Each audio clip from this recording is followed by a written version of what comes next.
ফুল আছে না, সবচেয়ে ছোটটা যেটা দিয়ে পেঁয়াজ টিয়াজ গায়ে ইয়ে করি সেইটা। ইয়েও হবে তাহলে, গাজরও হবে। এগুলো এবার নিচে গিয়ে ফ্রিজে রেখে দিতে হবে।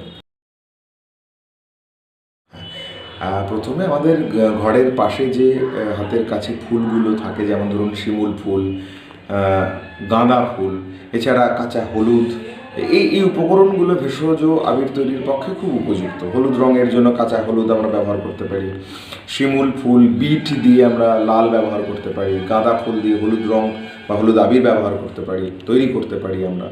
তো এইভাবে করে তারপরে একটা প্রক্রিয়া আছে, যেমন একটা মিক্সিতে বা শিলপাটাতে সেটাকে পিষে একটা পেস্ট তৈরি করে তারপরে পরিষ্কার সুতির কাপড়ে তাকে ফাইন করে তারপরে সেখানে একটু অ্যারারুট বা ট্যালকম পাউডার মিশিয়ে গাছের ছায়ায় বা যে কোনো ছায়ায় শুকিয়ে আমরা ভেষজ আবির খুব সহজেই ঘরোয়া পদ্ধতিতে তৈরি করতে পারি।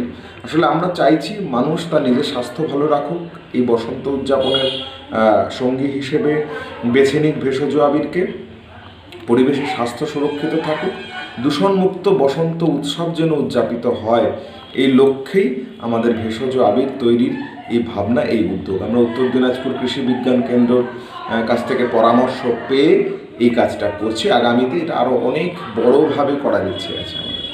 ঠিক আছে।